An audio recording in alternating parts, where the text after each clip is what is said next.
আসসালামু আলাইকুম ওয়া রাহমাতুল্লাহ। আপনাদের সাথে কথা বলছি প্রফেসর ডক্টর মোহাম্মদ মহিউদ্দিন উজ্জ্বল। যে টপিক নিয়ে কথা বলবো সেটা হচ্ছে ডক্টর মোহাম্মদ ইউনূস যে বাংলাদেশের সরকারে নতুন যে ইস্যুটা তৈরি করেছেন যে তিনি পদত্যাগ করবেন, এই অসময়ে পদত্যাগ করবেন, এই নাটকটা কেন এই সময় অবতারণা করা হয়েছে? তিনি বাঁদরের নাচের মতো যে নাচ দেখাচ্ছেন এই সময়টাতে 9 মাস চলে যাওয়ার পরে, 10 মাস চলে যাওয়ার পরে সংস্কারের কোনো রকমের কিছু তিনি বাংলাদেশকে দিতে পারেন নাই।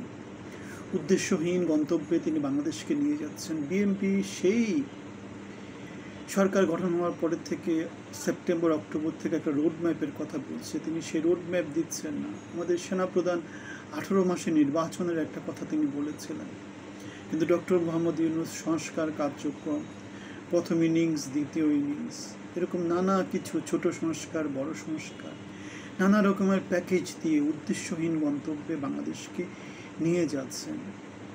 এবং এর মাঝখানে তিনি কী কী করেছেন? গ্রামীণের জন্য তিনি আদম ব্যবসার লাইসেন্স নিয়েছেন, ইউনিভার্সিটির লাইসেন্স নিয়েছেন, 666 কোটি টাকার ট্যাক্স মওকুফ করে নিয়েছেন, আগামী 5 বছর ট্যাক্স দেবেন না সেটা নিশ্চিত করেছেন, বাই ব্রাদার কেন্দ্রে একটা শাসনতন্ত্র তৈরি করেছেন। নুরুল কবিরের কাছে বলতেছেন তিনি বাংলাদেশে যোগ্য লোককে তিনি পাননি, সেজন্য বিদেশিদেরকে তিনি নিয়ে আসছেন। অথচ আমি বলেছিলাম যে আমি 8 তারিখ সরকার শপথ নিয়েছি, আমি 11 তারিখ সচিবালয়ে গিয়ে 9-10টা মন্ত্রণালয়ে এবং আমাদের সালাউদ্দিন অর্থ উপদেষ্টার কাছে আমি আমার অ্যাপ্লিকেশনটা দিয়ে এসেছিলাম একটা পদের জন্য, ছোটোখাটো একটা ক্যাপাসিটিতে সরকারের হয়ে কাজ করার জন্যে। সুতরাং আমরা দেখতে পাচ্ছি ডক্টর মোহাম্মদ ইউনূস জাতির সাথে প্রচণ্ড রকমের প্রতারণা করছেন। বাদরের মতো তিনি নানা রকম নাচ দেখাচ্ছেন, উদ্দেশ্যহীন গন্তব্যে তিনি বাংলাদেশকে নিয়ে যাচ্ছেন। সংস্কার তো করছেনই না, বিচারের কোনো কার্যক্রম তিনি হাতে নিচ্ছেন না, গ্রহণযোগ্য কোনো রোড ম্যাপ তিনি দিচ্ছেন না, সুস্পষ্ট কোনো কিছু জাতিকে তিনি দেখাচ্ছেন না। তিনি সেই 17 বছর আওয়ামী লীগ সরকার যেভাবে নানা রকমের প্রতারণার ফাঁদ দিয়েছে, তিনিও সেই ফাঁদগুলো দিয়ে যাচ্ছেন।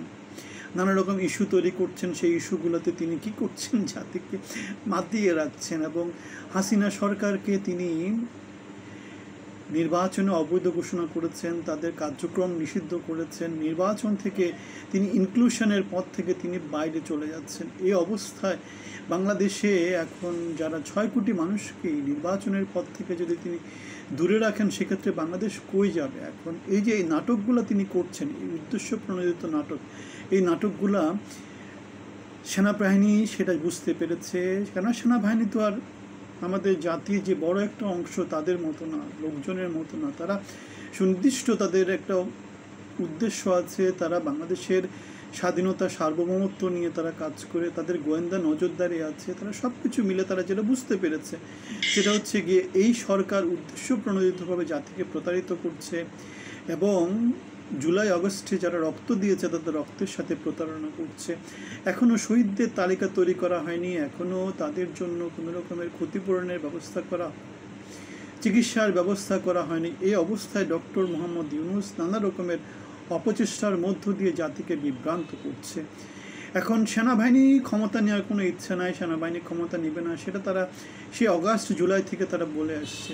এবং এই অবস্থায় তারা বেসরকারি প্রশাসনকে ক্ষমতা দিয়েছে যাতে জাতিকে একটা সুনির্দিষ্ট সুন্দর একটা গন্তব্যে নিয়ে যেতে পারে। কিন্তু আমাদের ডক্টর মোহাম্মদ ইউনূস তার সেই স্বভাবগত প্রতারণা দিয়ে তিনি জাতিকে বিভ্রান্ত করছেন। এক ডিলে তিনি 3 পাখি মারছেন, তিনি বোয়াল মাছের মতো, হাঙর মাছের মতো, কচ্ছপের মতো তিনি সব কিছু খেয়ে দিচ্ছেন, ছক্কাময় জীবন করছেন। এবং এই যে নতুন যে নাটকটা তিনি মঞ্চস্থ করছেন, সেটাতে এখন তিনি, আগে তো তিনি শান্তি পুরস্কার পেয়েছেন, এখন তিনি অস্কার পাওয়ার জন্য নাটক সাজাচ্ছেন। এই নাটকের কুশীলব কারা? এই নাটকের কুশীলব বেসিক্যালি কাদেরকে? তিনি বিএনপিকে থামিয়ে দেওয়ার চেষ্টা করছেন, আমাদের সেনাপ্রধানকে থামিয়ে দেওয়ার চেষ্টা করছেন, বাংলাদেশকে তিনি পিছিয়ে দেওয়ার নানা রকম অপচেষ্টা করছেন। জিডিপি অথবা আমাদের শিল্পায়ন অথবা আমাদের যেই ফরেন ডিরেক্ট ইনভেস্টমেন্ট, সবগুলোতে বাংলাদেশ দিন দিন পিছিয়ে যাচ্ছে। ঐক্যফক্য নাটক করছেন, যখনই তিনি বিপদে পড়ে যান তখন এই নাটকগুলো করেন। অথচ নির্বাচন হওয়া উচিত ছিল সবচেয়ে বড় জাতীয় ঐক্য, গণতান্ত্রিক পথে বাংলাদেশ উত্তোলিত হওয়া ছিল সবচেয়ে বড় জাতীয় ঐক্য।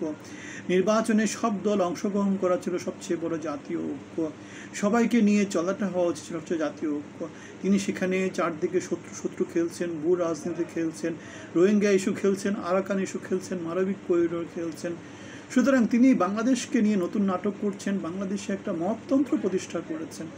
যেই লোক একটা ব্যাংকের এমডির পদ ছাড়ে না, সেই লোক বাংলাদেশের প্রধান উপদেষ্টার পদ ছাড়বে এত সহজে, সেটা সহজে বিশ্বাস করার কথা না।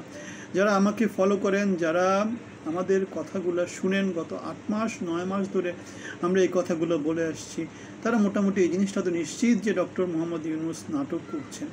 এখন এই যে নাটক ইস্যুতে যে বাংলাদেশ যে সারা পৃথিবীর হেডলাইন হলো, এখানে কে জিতলো কে হারলো, আমি দেখতে পাচ্ছি ডক্টর মোহাম্মদ ইউনূস আবার জিতার জন্য তিনি নাটকটা মঞ্চস্থ করেছেন।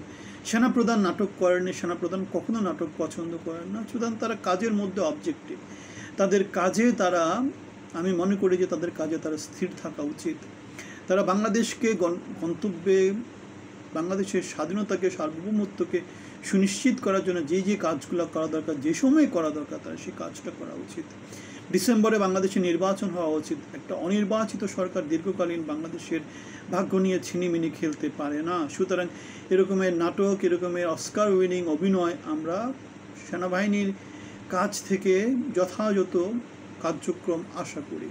ডক্টর মোহাম্মদ ইউনূস সারা জীবন নাটক করেছেন, এখনও তিনি নাটক করে যাচ্ছেন, অস্কার পাওয়ার নাটক করে যাচ্ছেন। সুতরাং আমাদের অনুরোধ থাকবে, সেনাপ্রধান এবং সেনাবাহিনী একটা গঠনমূলক পথে বাংলাদেশকে নিয়ে যাবে। আমরা একটা ব্যানারের কথা বলি, যেটা হচ্ছে জনগণের বাংলাদেশ, মানবিক বাংলাদেশ। আপনাদের প্রতি আহ্বান থাকবে, আপনারা আমাদের ব্যানারে ইনক্লুড হতে পারেন এবং অংশী হতে পারেন। ভালো থাকবেন, ধন্যবাদ।